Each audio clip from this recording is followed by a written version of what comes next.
तो जय हिंद बच्चों, वंदे मातरम। मैं आपके सामने फिर आ गया एक नया टॉपिक लेकर, ट्रिग्नोमेट्री का। इस टॉपिक का नाम है हाइट एंड डिस्टेंस।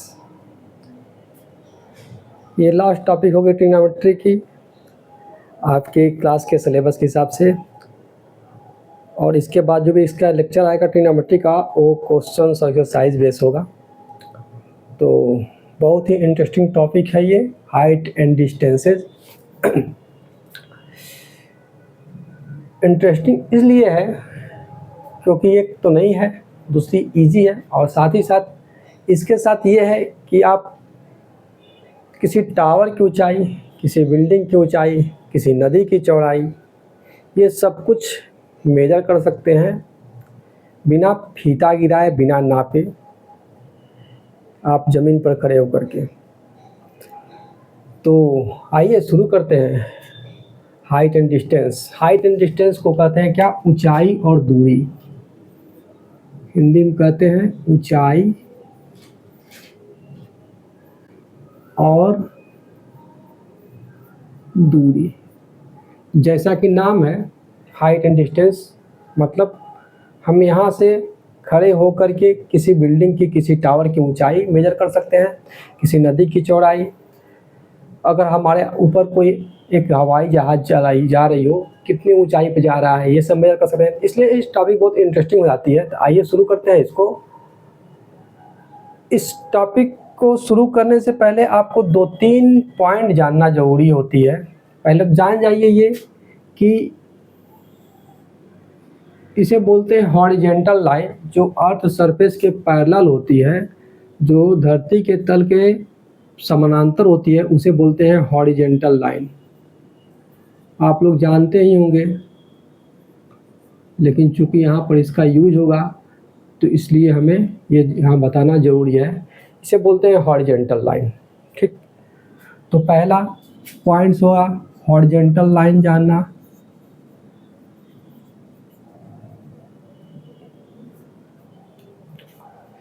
अब हम हॉरिजेंटल लाइन के ऊपर कोई ऑब्जेक्ट को देखते हैं। मान लीजिए यहाँ कोई ऑब्जेक्ट ए है, ए इज द ऑब्जेक्ट। हमारी आँख यहाँ है, दिस इज माई आईज। तो इस ऑब्जेक्ट से हमारे आँख को मिलाने वाली जो लाइन होती है, ये लाइन ऑफ साइट कहलाती है। Line of site. Horizontal line और लाइन ऑफ साइट से मिलकर बनने वाला जो एंगल होता है वो एंगल ऑफ एलिवेशन कहलाता है। एंगल ऑफ एलिवेशन, जिसे हम लोग कहते हैं उन्नयन कोण। हिंदी में कहते हैं क्या? उन्नयन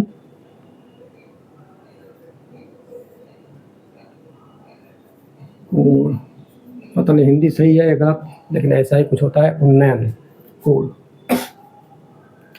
उसी तरह अगर ये हमारी आँख हो गई, ये हो गई हॉरिजेंटल लाइन,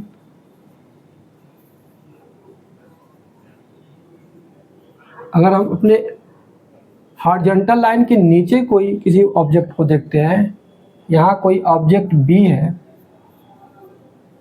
तो ये क्या है? हॉरिजेंटल लाइन के नीचे है।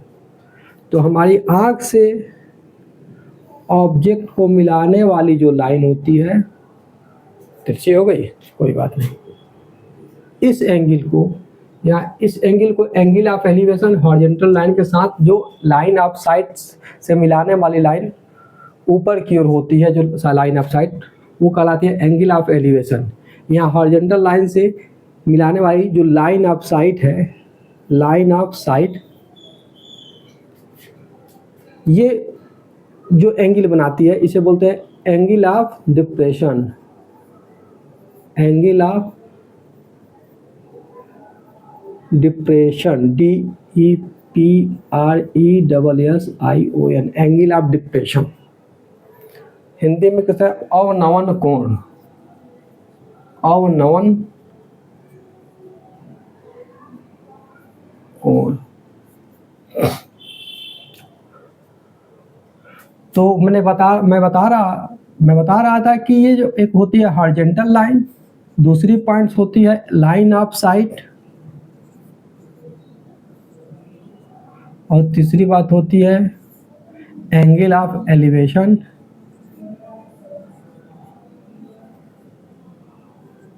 और चौथी बात होती है angle of depression.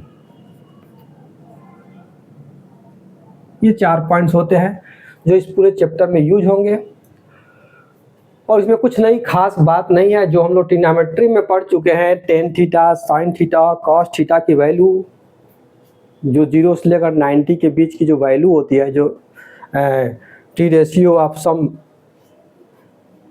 Specials angle जो हम लोग पढ़े थे वो, और इन चारों पॉइंट्स को ध्यान में रखते हुए सारे क्वेश्चन इसी के इर्द गिर्द नाचेंगे घूमेंगे। तो आइए अब हम लोग क्वेश्चंस पे आते हैं, शुरू करते हैं। तो मैं इस चीज़ को नोट कर लीजिए, मैं क्वेश्चन नोट करता हूँ। चलिए, हाँ, तो मैंने क्वेश्चन ले लिया। एक एग्जांपल है, a kite is flying attached to a thread which is 165 metre long. The thread make an angle of 30 degree with the ground. Find the height of kites from the ground, assuming that thread is no slack in the thread. Question ये है कि एक पतंग है, एक kite है जो flying कर रही है, उड़ रही है, ठीक। अटैच टू ए थ्रेड, एक धागे से वो कनेक्टेड है, जुड़ी हुई है, जिसकी लंबाई 165 मीटर है, ठीक। The thread make an angle of 30 degree with the ground. जो ये डोरी है, जो धागा है, वो ग्राउंड के साथ 30 डिग्री का कोण बना रहा है। तो find the height of the kite from the ground. तो इस काइट की ग्राउंड से कितनी ऊंचाई है ये बतानी है। Assuming that there is no slack in the thread, यह मान कर चल रहे हैं कि जो धागा है उसमें कोई झुकाव या ढीलापन नहीं है, ठीक। तो हमने ये काइट ले लिया, मान लीजिए एक काइट है, और पॉइंट ऑफ ऑब्जर्वेशन आपका कहीं है, वो पॉइंट ऑफ ऑब्जर्वेशन, तो वो पॉइंट से ऑब्जर्व कर रहे हैं। तो ये है आपका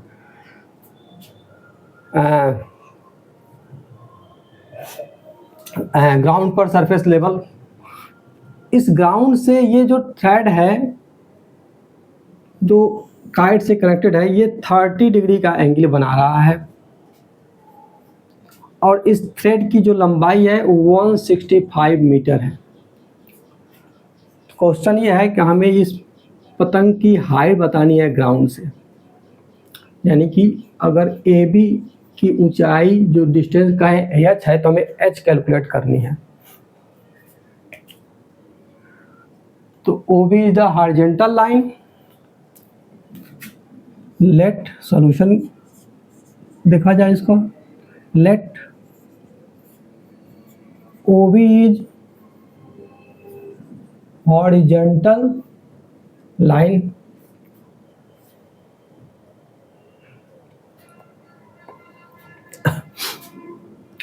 point O is the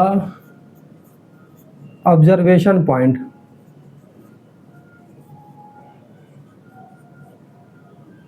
O से हम ऑब्जर्व कर रहे हैं पतंग को।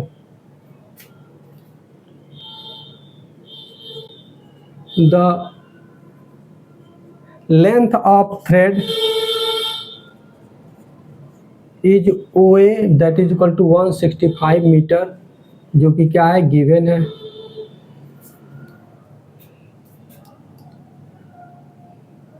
Angle AOB equal to 30 degree, ये भी है हमारा क्या, given. We have to find we have to find height of kite, जिसको आप ए बी कहिए, that is equal to H है, एच हमें कैलकुलेट करनी है। ठीक है, in triangle A B O, right angle triangle है ए बी ओ या ए ओ बी का है, राइट एंगल ट्रायंगल है जिसमें be the 90 degree.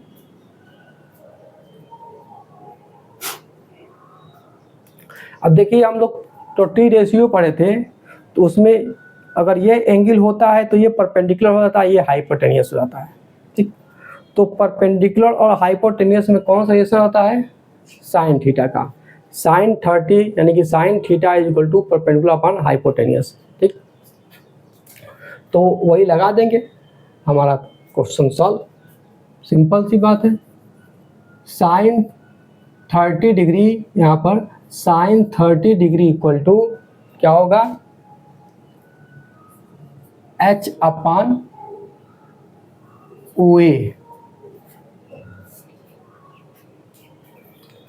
Therefore H equal to O A sine 30। O A की लंबाई कितनी है? 165, और साइन 30 की वैल्यू क्या होती है? 1/2।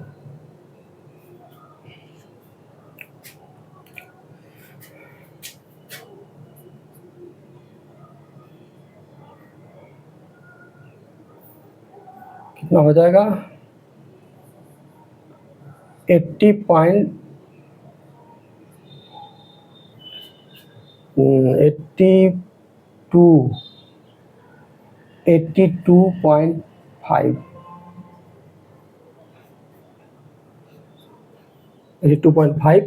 मीटर। मीटर में दिया है ना, हाइट मीटर। तो ये हमारा आंसर हो गया कि हॉरिजॉन्टल लाइन से या क्या ग्राउंड सरफेस से जो काइट की हाइट है वो 82.5 मीटर है।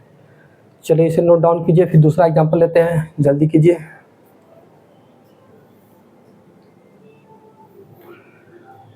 तो एक दूसरा एग्जांपल आपके सामने है। A ladder is 15 metre long, just reaches the top of a vertical wall. If the ladder makes an angle of 60 degree with the wall, find the height of the wall। एक सीढ़ी है जिसकी लंबाई 15 metre है, जो ठीक किसी दीवार के टॉप से तक रीच कर पाती है। ठीक, दीवार के टॉप तक पहुंच पाती है। If the ladder make an angle of 60 degree, अगर वह सीढ़ी 60 डिग्री का कोण बना रही हो दीवार के साथ,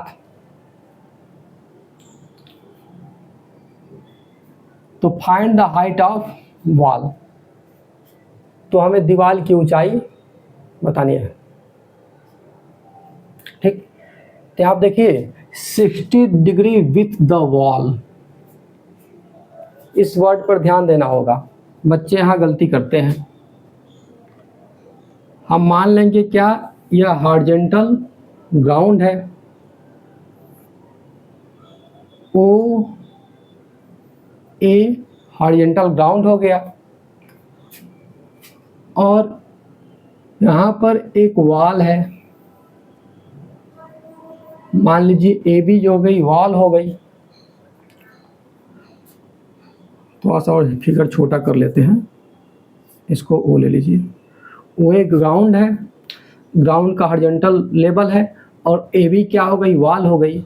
अब वॉल पर ये सीढ़ी यहाँ से लगी हुई है, ये लैडर जो ऐसे लगी हुई है। क्वेश्चन क्या कह रहा है कि ladder max an angle of 60 degree with the wall, मतलब इस वॉल के साथ ये सीढ़ी जो बना रही है यह एंगल 60 डिग्री है। ये तो जाहिर सी बात है राइट एंगल होगा। ठीक, तो हमें क्या बतानी है? वॉल की हाइट बतानी है, हाइट ऑफ द वॉल यानी कि ए बी बतानी है। ठीक, तो सॉल्यूशन क्या होगा, एक बार ट्राई कर लीजिए पॉज करके, फिर देखिए सॉल्यूशन। बच्चे गलती क्या करते हैं, यहाँ पे 60 डिग्री यहाँ ले लेते हैं और क्वेश्चन गलत हो जाता है।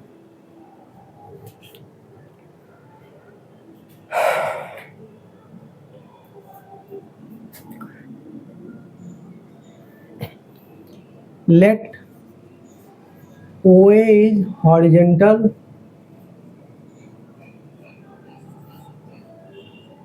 ground and AB is height of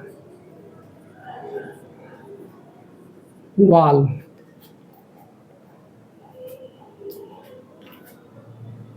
Angle OBA equal to 60 degree given wall के साथ सीढ़ी ने कितना एंगल बनाया, 60 डिग्री का, ये गिवन हुआ है। देयरफॉर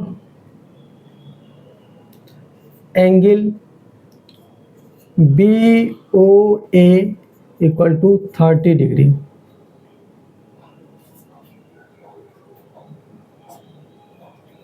ये हमारे पास एंगल कितनी हो गई, 30 डिग्री। आप 60 डिग्री से भी लगा सकते हैं, कोई इसमें दिक्कत नहीं है।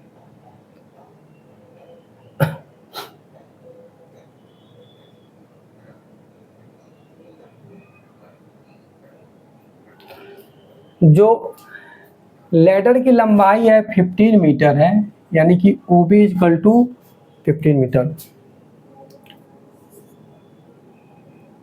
OB equal to 15 metre length of ladder, सीढ़ी की लंबाई। यहाँ पे देखिए हमें ये दिया हुआ है, ये एंगल है और ये हाइट कैलकुलेट करनी है। We have to find H, we have to find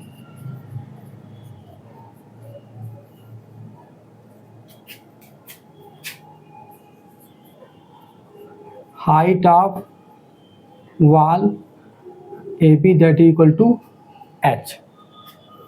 In triangle AOB,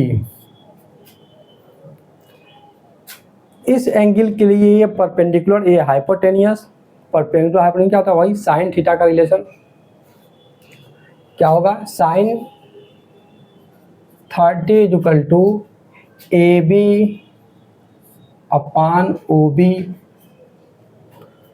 यानी कि sine 30 equal to H upon 15,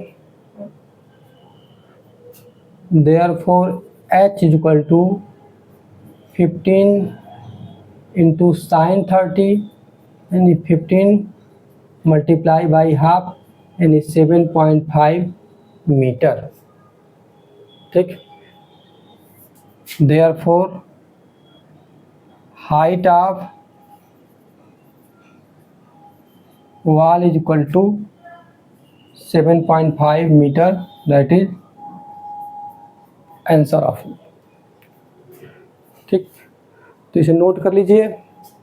एक एग्जांपल और देखते हैं।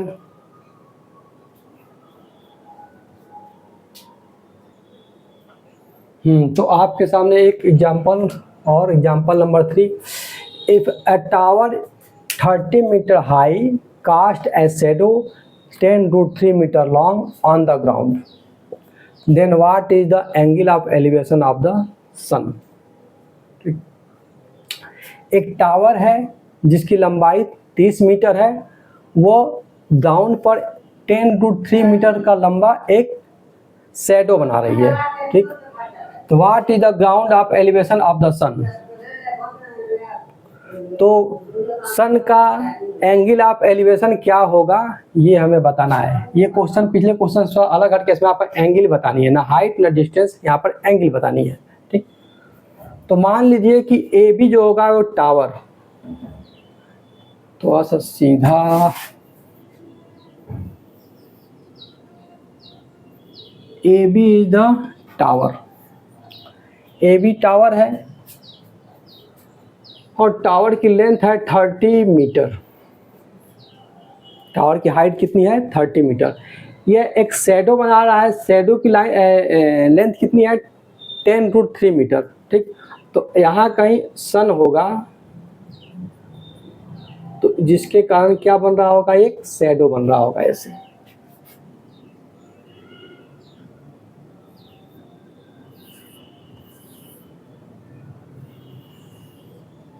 ये शैडो, ये शैडो, टावर का ये shadow.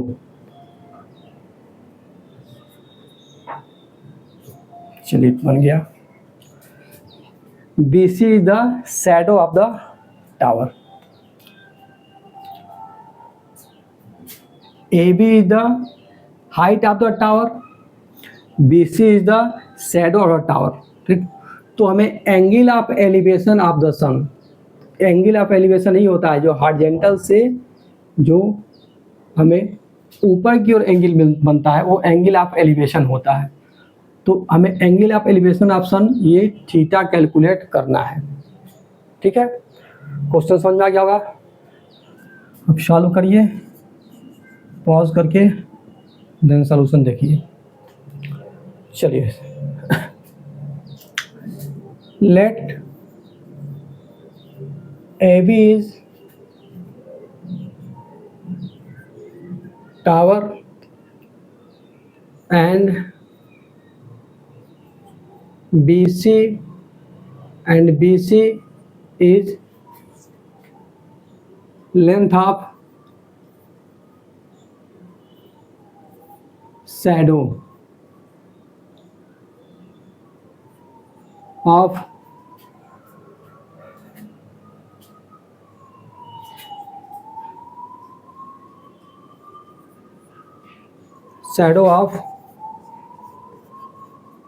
tower.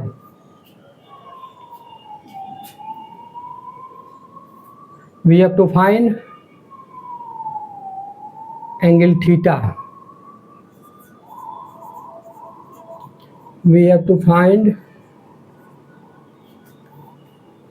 angle ACB, that is equal to angle theta. हमें थीटा कैलकुलेट करनी है, ठीक। अब यहाँ देखिए, ये लेंथ है टावर की और ये शैडो की लेंथ है। तो इस एंगल के लिए ये परपेंडिकुलर और ये बेस, तो परपेंडिकुलर और बेस किस एंगल के रिलेशन में आता है, tan की। tan theta is equal to perpendicular upon base, ठीक। We know that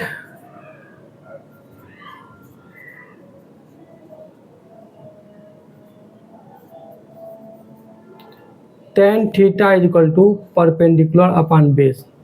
Therefore, in triangle ABC,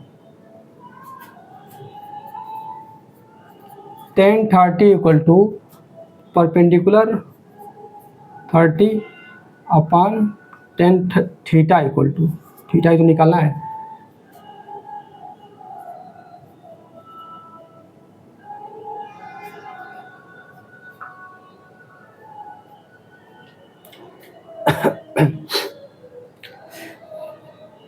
क्या होगा,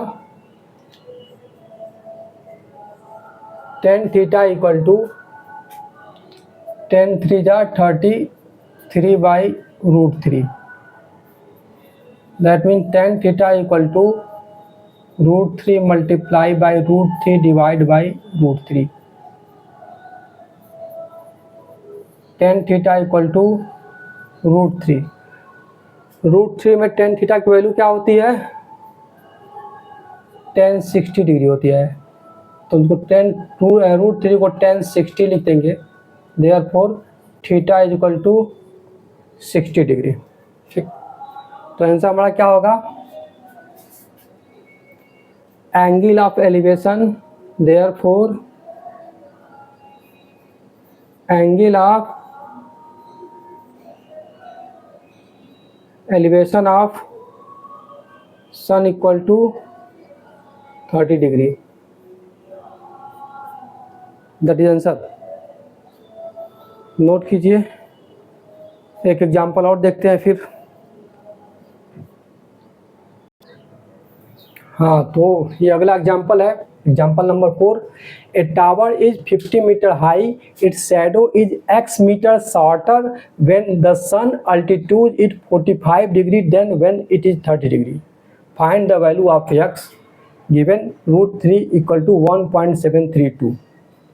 ठीक, कह रहा है कि एक टावर है जिसकी लंबाई है 50 मीटर और उसका शैडो जो होता है वो x मीटर छोटा हो जाता है। कब? जब वो सन की अल्टीट्यूड 45 डिग्री से 30 डिग्री होती है। ठीक, क्या होती है कि अगर ये सन होगा तो किसी समय अगर इस टावर की लंबाई का शैडो बन रहा होगा कुछ यहाँ पे, ये एंगल बन रहा होगा। जब सन यहाँ कहीं जाएगा तो ये शैडो चला जाएगा, ये शैडो बनेगा, ये शैडो, पहले शैडो ये बन रहा था, अब शैडो ये। ठीक,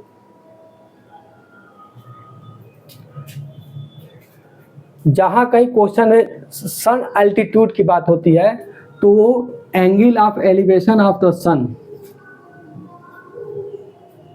angle of elevation of the sun. जब पहले केस में क्या था, सन यहां पर था तो एंगल ऑफ एलिवेशन ये था, यानी कि ये एंगल, ये कितना था 45 डिग्री। जब सन यहाँ से कहीं यहाँ चला गया तो हमारा ये आ गया लाइन ऑफ साइट, तो एंगल ऑफ एलिवेशन सन का अल्टीट्यूड जो होता है ये हो गया 30 डिग्री।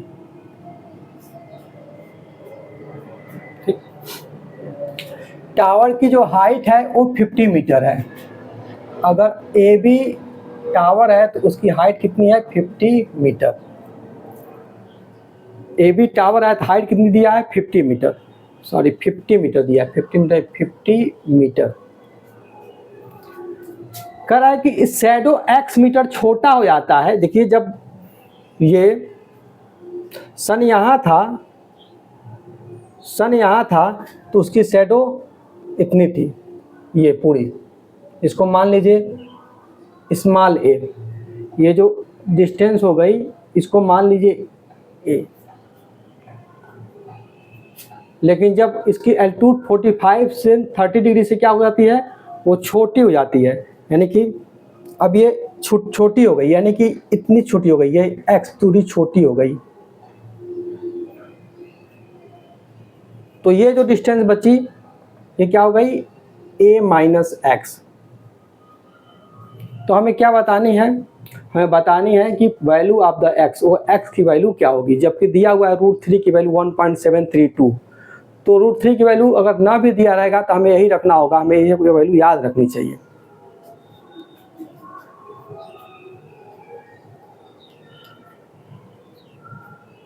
तो सॉल्व करिए, इसको पॉज करके सॉल्व करिए, कोशिश कीजिए।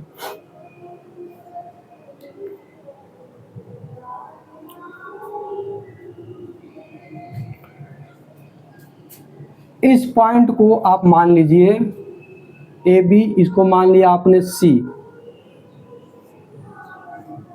इसको मान लीजिए आप D. Let A B is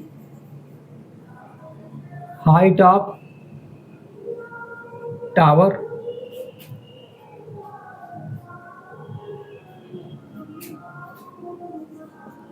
AC is length of shadow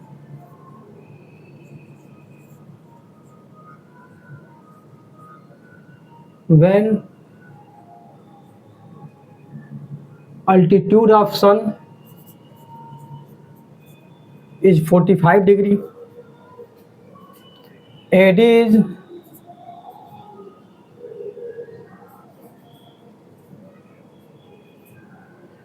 length of shadow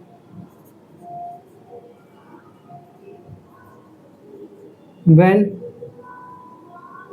altitude of sun is 30 degree.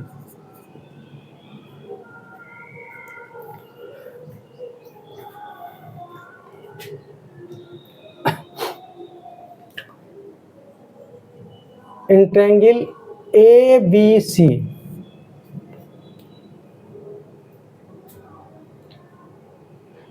In triangle A B C हमें ये एंगल पता है, ये हाइट पता है, हम a माइनस एक्स निकाल लेते हैं पहले।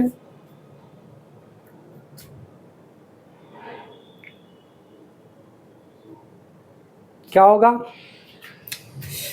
परपेंडिकुलर और बेस किस रिलेशन से आता है, 10, ठीक। 10 45 degree equal to perpendicular A B upon base A C. A B की लेंथ कितनी है 50, ए सी कितना है a minus X. a minus x is equal to 50 upon 1045।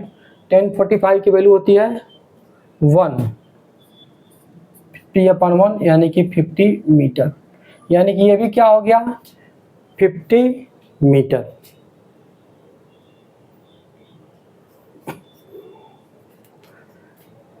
In triangle A B D, A B D triangle में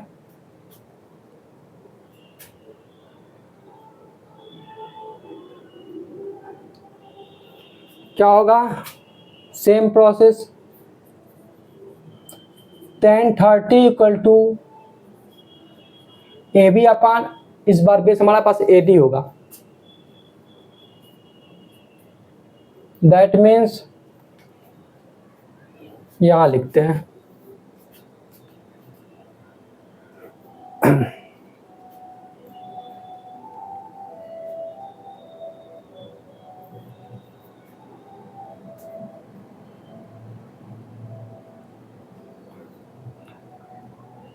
क्या निकालना है हमें, ए डी निकालना है। तो A D equal to A B upon 1030, A B है 50 मीटर, 1030 की वैल्यू होगी 1/√3, this is equal to 50√3।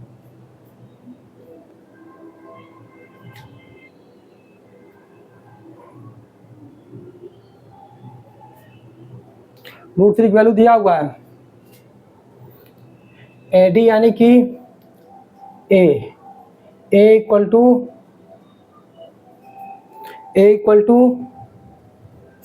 50 multiply by 1.732,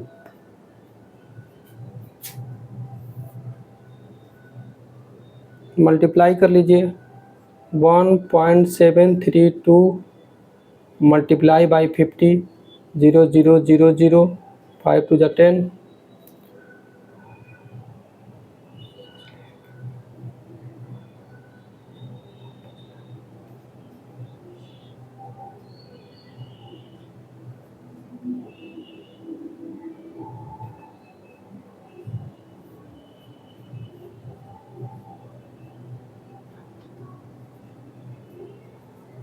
eighty 6.6 metre.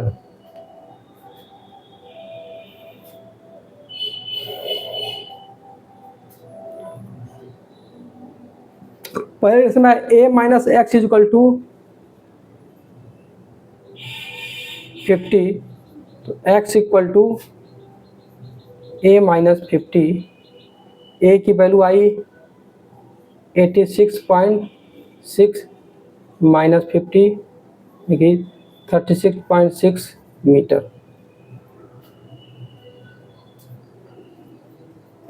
तो ये हमारा आंसर हुआ, length of shifting of value, shifting of shadow x जिसको कैलकुलेट करना था, ये हमारा क्या हो गया आंसर। चलिए इस तरह से क्वेश्चंस लगाइए, और बाकी इस एक्सरसाइज के सारे क्वेश्चंस के सॉल्यूशंस के सेपरेट वीडियो डिस्क्रिप्शन में दे दिया जाएगा, आप वहां देख सकते हैं। तो ठीक है, पढ़ाई करते रहिए, स्वस्थ रहिए, मस्त रहिए। All the best. जय हिंद।